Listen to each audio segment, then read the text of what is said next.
Slovak Prime Minister Robert Fico has announced that his government is considering taking legal action against the European Union over its plans to phase out Russian gas supplies, highlighting growing tensions within the bloc over energy policy. Speaking in Bratislava on November 19th, Fico said that a government document will be discussed next week to examine the possibility of filing a lawsuit, depending on how the European Commission fulfills its obligations to Slovakia, which were directly signed by the Commission President.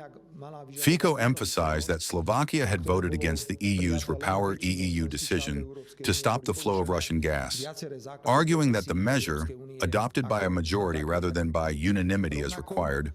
violated fundamental EU regulations. Slovakia, along with Hungary, has been sharply critical of the EU's plans to gradually eliminate Russian energy imports,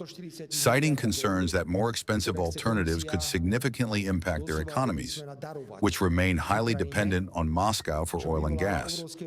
In addition to energy concerns, Fico addressed the European Commission's proposal to use frozen Russian assets, estimated at 140 billion euros, to provide loans to Ukraine.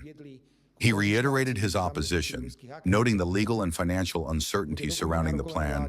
and stressing that he does not support any mechanisms that would lead to the confiscation of these assets. Fico has reportedly tasked his economy, foreign, and justice ministers with analyzing the options available to Slovakia for challenging the EU legally, though he did not specify the potential damages or legal grounds. The EU, meanwhile, has backed a phase-out of Russian oil and gas by January 2028 as part of its broader RePowerEU strategy, aimed at reducing reliance on Russian energy in response to the ongoing conflict in Ukraine. Fico's statements reflect the growing divide between some Central European countries and the EU executive, particularly over energy security and financial support for Ukraine, signaling a potentially protracted legal and political dispute in the coming months.